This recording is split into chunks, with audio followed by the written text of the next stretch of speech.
મમ્મા, મારી પત્ની તારું સ્થાન લઈને, ડેડનો સપોર્ટ લઈને આપણા ઘર પર રાજ કરવા માંગે છે. 4 વાગે ઘરની ચાવી આપવાનો ઓર્ડર કર્યો છે એણે. મમ્મા, આપણી શાંતિવાળી જિંદગીમાં એ આફત બની ગઈ છે ને હવે આપણા સુખની ચાવી માંગી રહી છે. જો આપણે આપી દીધી મમ્મા, આપણે બરબાદ થઈ જઈશું. આમાં આપણે કંઈ જ નહીં કરી શકીએ મમ્મા. એ ગીતાને તો હું એ દરેક વખતે આપણને હરાવવા માટે ચાલાકી કરતી આવે છે અને આપણે એને સમજી શકતા નથી, એટલે જ હારી જઈએ છીએ. અને હવે આ ચાલાકી કરીને આપણું અસ્તિત્વ જ ખતમ કરી દેવા માંગે છે. આપણી હારનું એણે રક્ષા કવચ બનાવી લીધું છે. આ સ્થિતિમાં આપણે શું કરવું જોઈએ એના વિશે જ વિચારી રહી છું વિજય.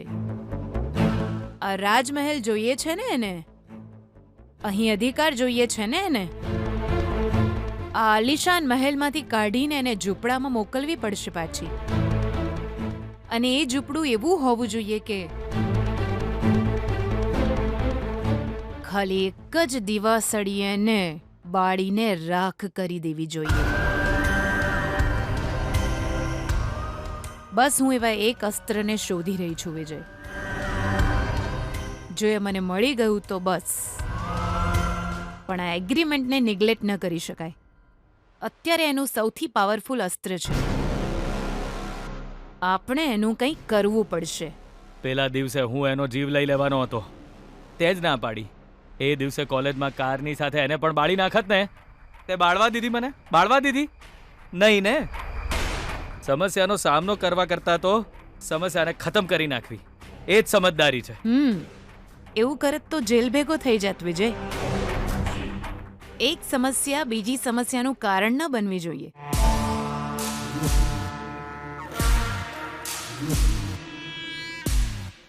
આપણે કંઈક બીજું જ કરવું પડશે વિજય. બેના,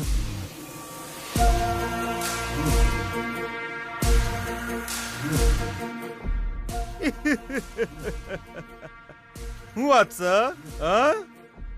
માં અને દીકરો મળીને બેઠા બેઠા કોઈક જોરદાર પ્લાન કરી રહ્યા છે. હું વાત છે?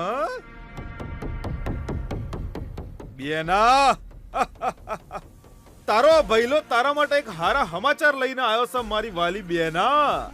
એ શું છે? તું જે વસ્તુ માટે ચિંતા કરી રહી છે, આ ઘરની ચાવી છે ને એ ચાવી હવે તારી પાસે જ રહેશે. હું એ ચાવી લઈને જ રહીશ અને તમારા એ ચાવી આલવી જ પડશે. એવું વિક્રમ વેતાળના વેતાળની જેમ જે ગીતા આપણી પાછળ પડેલી છે, એ ગીતાના અવચાણ આ ઘરની ચાવીઓ તો હું આ દરવાજાને સ્ટોપર મારવાનો હક નહીં મળે એ બાબતની ખાતરી આલું છું હું.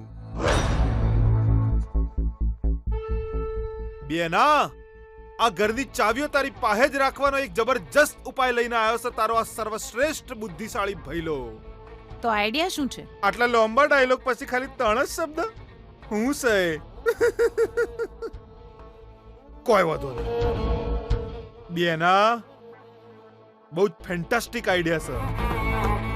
આ ગીતાએ જે બધું પ્લાનિંગ કર્યું છે, બધું જ પ્લાનિંગ એક જ ઝાટકે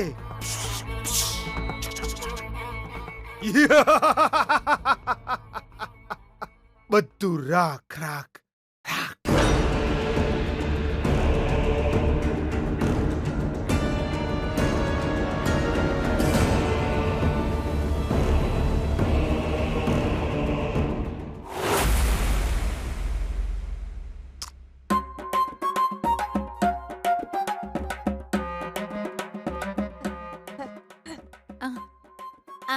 દિવ્યા, સુકન્યા, અત્યાર સુધીમાં તો આપણી ગીતા પાસે ઘરની ચાવી આવી ગઈ હશે ને? ચાન્સ જ નથી. ગીતા હારશે કે જીતશે એવું પૂછ્યું ત્યારે મને આ જ જવાબ મળ્યો હતો. પણ ગીતા જીતી ગઈ. એ જ રીતે એ ઘરની ચાવી પણ લઈ લેશે. સુકન્યા, એ ઘરમાં જીતવું એ બહાર ચૂંટણી લડીને જીતવા જેટલું સરળ નથી. બકા જીતી હોવા છતાં ગીતા ઘરના હારેલા મા દીકરા સામે ઊભી રહી અને શરત પ્રમાણે ગીતા એ લોકો પાસે પોતાનો અધિકાર માંગશે, પણ એ લોકો એ અધિકાર ન આપવાની જીદ કરી રહ્યા હશે. ટૂંકમાં કહું તો જીત્યા પછી પણ આપણી ગીતાને ઘરમાં ન્યાય તો નહીં જ મળે. ઈ લોકો ના પાડશે એટલે ઠીક છે એમ કહીને ગીતા માથું નમાવી નીકળી જશે એમ? શરતનો મતલબ શરત હોય. એમને ચાવી તો ગીતાને દેવી જ પડશે. નહીં આપે તો ગીતા ચૂપ નહીં રહે. અને આમે પુરાવા માટે એગ્રીમેન્ટ તો છે જ ને. જીતનારના આનંદ કરતા હારનારનો ગુસ્સો બહુ ખતરનાક હોય છે. એ લોકોની સામે કોઈ પણ જીત કોઈ પણ શરત કામ નહીં આવે. 100% ગીતાને દગો કરવાનો કોઈ તો પ્લાન જરૂર બનાવ્યો હશે. અચ્છા, જી હા, અત્યાર સુધી તો એવું જ થતું આવ્યું છે ને. જીત્યા પછી પણ ગીતાને જીતનો આનંદ માણવા ન દેવો એ જ તો એમનું કામ છે. દુશ્મનોનો સામનો કરવો એટલો પણ સરળ નથી હોતો બકા. ના યાર, ગીતા સાથે આજે કંઈક તો થવાનું છે, પાક્કું છે.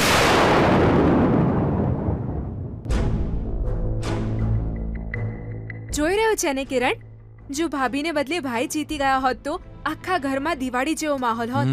અત્યાર સુધીમાં તો પાર્ટીની પ્રિપેરેશન પણ શરૂ થઈ જાત. તો પણ ભાઈની સામે ઇલેક્શનમાં ઊભા રહીને ભાભી જીતી ગયા એ કોઈ નાની વાત નથી કિરણ. ભાઈના ઇન્ફ્લુઅન્સને, ભાઈના પ્રચારને, ભાઈના બધા જ પ્લાનિંગને નિષ્ફળ કરીને ભાભી આખરે જીતી ગયા એટલે આપણે સેલિબ્રેશન તો કરવું જ જોઈએ. ભાભીની જીત માટે કોઈને આનંદ નથી અહીં. ભાભી પોતે પણ ચૂપ છે. આપણે એમના માટે કંઈક તો કરવું જ પડશે. કિરણ, ખબર નહીં કેમ પણ મારા મનમાં અત્યારે શંકાઓ પેદા થઈ રહી છે. એવું લાગી રહ્યું છે જાણે કે અહીં કંઈક અનર્થ થવાનું હોય. કેમ કમળા? ગીતા મેડમની જીતને તમારી મમ્મી સહન નથી કરી શક્યા. તમારા ભાઈ તો નશાની હાલતમાં ઘરે આવ્યા હતા. તમારા ભાઈનો ગુસ્સો તમારા ભાભીના ચહેરા પરના આનંદને વધારે સમય સુધી રહેવા નહીં દે. આજે આ ઘરમાં કોઈ અન્યાય થાય એ પહેલા સાહેબ ઘરે આવી જાય તો સારું. જો એ હશે તો ગીતા મેડમ સુરક્ષિત રહેશે. પણ ડેડ તો હજુ 2-3 દિવસ નથી આવવાના કમળા. વહુ જીતી ગઈ છે તો એને પ્રોત્સાહન આપવા ઘરે આવવું જોઈએ એવું કહો ને.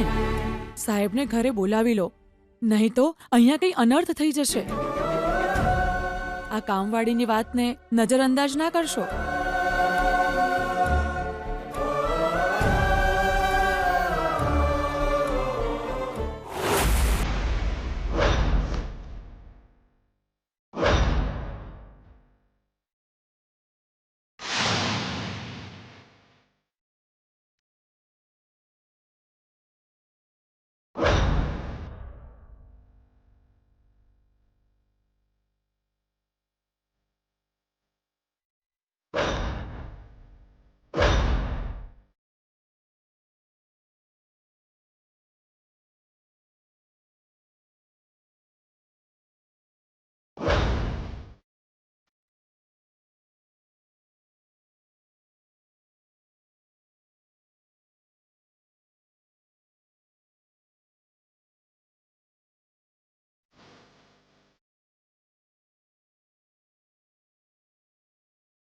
વાવ, હારવા વાળા પણ ઈમાનદાર હોય છે સાસુમાં.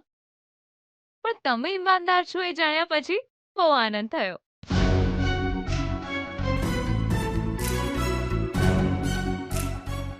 મારી વહુને ખુશ રાખવી એ તો મારી ફરજ છે ગીતા. અને હા, પેલો એગ્રીમેન્ટ ક્યાં છે? એની સામે જ આ ઘરનો અધિકાર તને સમર્પિત કરવા માંગુ છું. કોઈ વાંધો નહીં સાસુમાં. સિતારા અંકલ, અગ્રીમેન્ટ દેખાડો ને.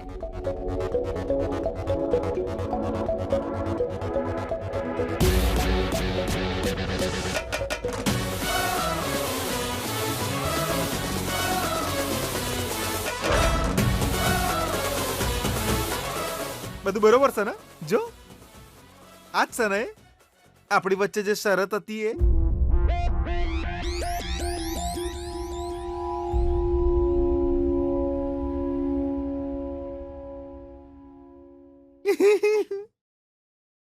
અવારે હશે તો તું મારી બેના પાસેથી આ ઘરની ચાવીઓ લઈ શકવાની, લોયરની નોટિસ મોકલવાની. હવે જો આ ગાયબ થઈ ગયો તો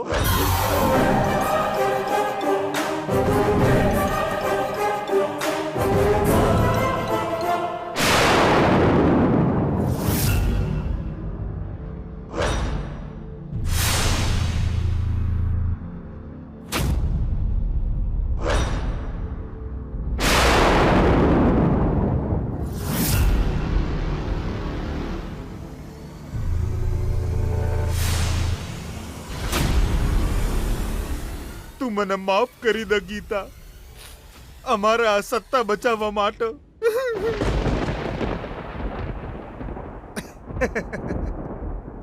તારા સપનાના આ રીતે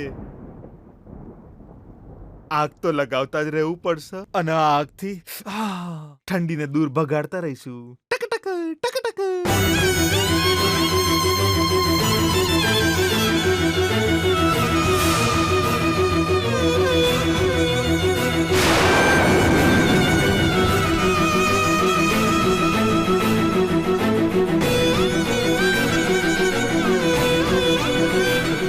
ફૂક ફૂક ફૂક ફૂક ફૂક માર. હા ફૂક માર ફૂક માર.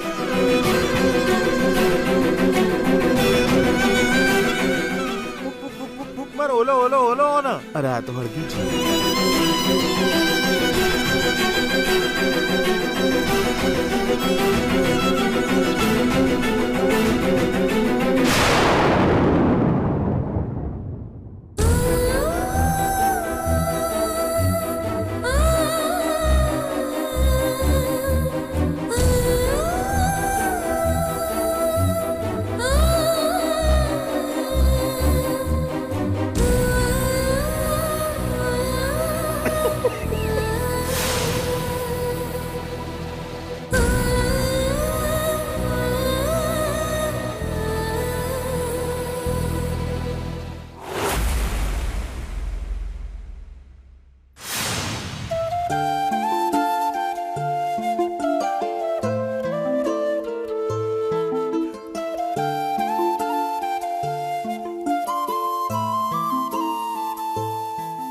તમે શું વિચારો છો?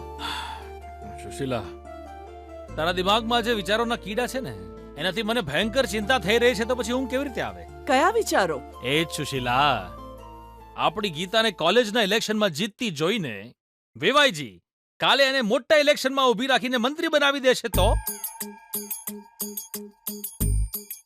હા તો મંત્રી બની ગઈ તો પછી મારી આપેલી ગાળો જેને યાદ આવશે ને, મારી મદદ તો નહીં કરે. જી, તમે હજુ પણ સ્વાર્થી દ્રષ્ટિકોણ મુજબ ગીતાને જોઈ રહ્યા છો. તમને હજુ પણ સમજાતું નથી? ના સુશીલા, મને કઈ સમજાતું નથી. જો તે કયું છે એ થશે કે નહીં એ તો ખબર નથી, પણ એવું થઈ શકે એવો ચાન્સ જરૂર છે. એટલે દીકરી ક્યારે પારકી નથી હોતી. પિયરથી ક્યારે દૂર ના થઈ શકે સુશીલા. તારી દીકરી છે કહીને તમે બૂમો પાડતા હતા અને હવે મારી દીકરી છે કહીને ગર્વ કરી રહ્યા છો. અરે અરે અરે અરે અરે અરે અરે છોડ દે સુશીલા, કેમ આટલું બધું સિરિયસલી લે છે? જો કદાચ દીકરીને વાલ કરતા કરતા એક બે ગાળો વધારે આપી દીધી હશે મેં, એક બાપ હોવાના નાતે હું એને વળી પણ ના શકું કે શું? આજ પછી જ્યારે પણ તું ગીતા સાથે ફોન પર વાત કરે તો તારા પપ્પા ગાળો આપી રહ્યા છે એવું કંઈ બોલતી નહીં. સમજી ગઈ ને? તું સમજી ગઈ ને મારી વાલી? એમ પૂછું છું. સમજી ગઈ. શું સમજી? તમે પૈસા માટે કંઈ પણ કરી શકો છો.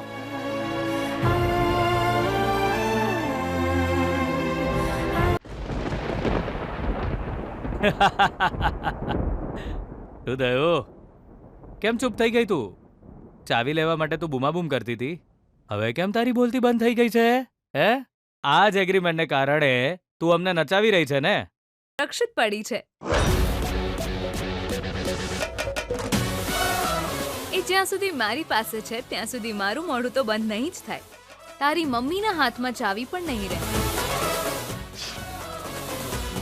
બેના, અરે લે, મને આ વાતની ખબર કેમ નથી બેના? એની પાસે એક બીજી કોપી હશે, તારે મને કેવું જોઈએ ને. તું હું વિજય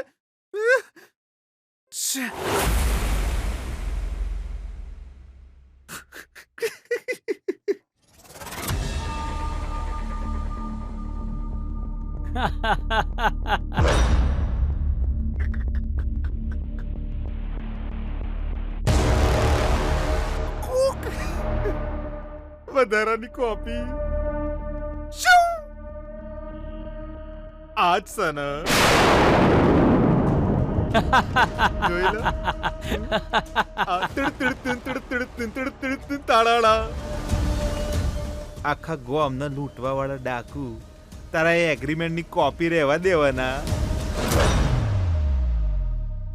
આ તો એગ્રીમેન્ટની કોપી સર મેં જ ચોરી કરી.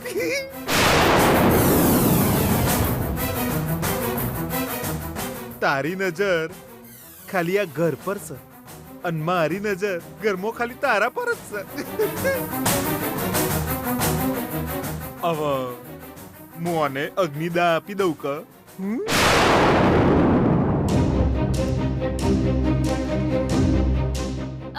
સિતારા અંકલ,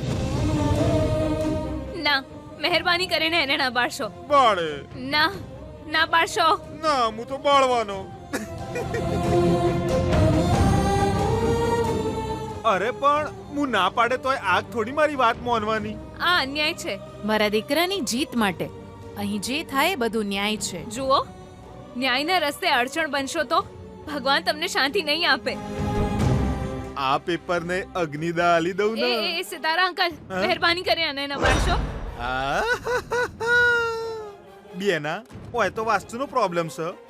હવે પ્લેસમેન્ટ ચેન્જ કરવું પડશે. તું આય, હું ત્યાં કણ જઉં છું.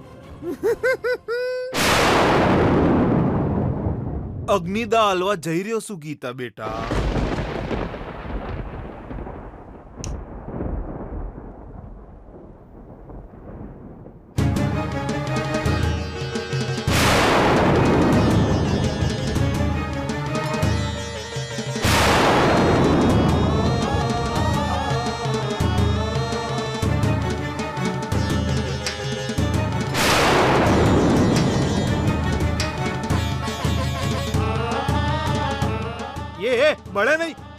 બળે નહીં તું. અરે ગીતા રડી રહી છે તું.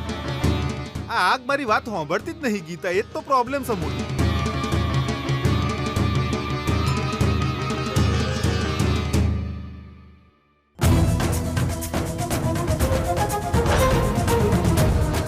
હલો, ખુન્નસ બતાવવાનો કોઈ ફાયદો નથી. હજુ તારે તારી આંખોથી ઘણું બધું જોવાનું બાકી છે. તારી આંખોની શક્તિ બચાવીને રાખ.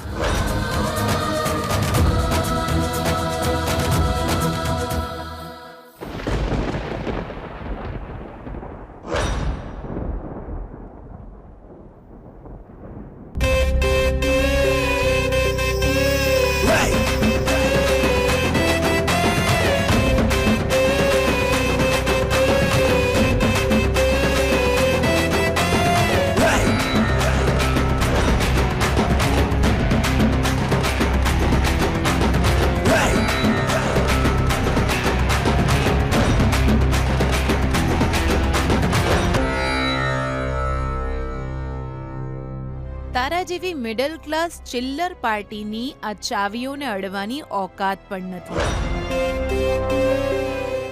આ ચાવીઓ લઈને આ ઘરની મહારાણી બનવાનું સપનું જોઈ રહી હતી ને? ભિખારીએ ખાલી કચરા પેટીનું જ સપનું જોયું.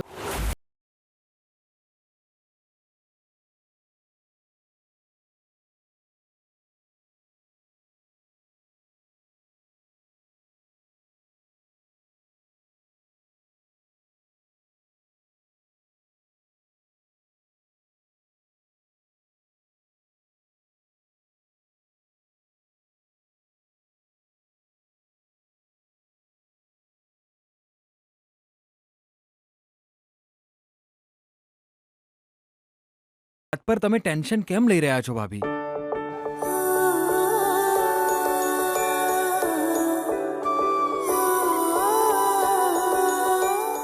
ટેન્શન લેવા માટે વાત મોટી હોવી જોઈએ એ ખબર છે, પણ નાની ભૂલોને કારણે પણ આપણા જીવનમાં દુશ્મનો આપણને હરાવી શકે છે. ઘણીવાર આવી નાની વાતો જ સંબંધની વચ્ચે મજબૂત વિશ્વાસને ખોટો પુરવાર કરે છે. બધાનો વિશ્વાસ ગુમાવી દો એ પહેલા જે ભૂલ આપણાથી થઈ છે એને સુધારવાની હિંમત આપણી પાસે હોવી જોઈએ. મારી દરેક જીત પર તમને વખાણ કરવાનું મન થતું હશે, પણ વખાણ કરીને કોઈ મોટું નથી બની જતું. હું જે ભૂમિકા નિભાવું છું એ મારા મનમાં સ્પષ્ટ છે. મારે મારી ભૂમિકા સાથે ન્યાય કરવો પડશે.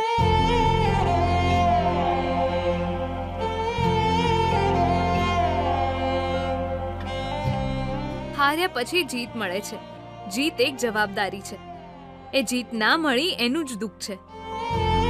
એ વાત સાચી કે હું જીતી ગઈ છું, પણ આજે હું હારી ગઈ છું. તમે શું કહી રહ્યા છો કંઈ સમજાતું નથી ભાભી. ઘરની ચાવી આપી નહીં અને દગો કર્યો. તમને એ જ વાતનું દુઃખ છે એ હું જાણું છું, પણ એ વાત હું આ લોકોને નહીં કહું. જો ચાલતા પડી જઈશું તો ફરીવાર ઊભા થવાની તક મળે છે. નીચે પડીશું તો જ ઉપર ઉઠવાની જીત પણ જન્મ લેશે.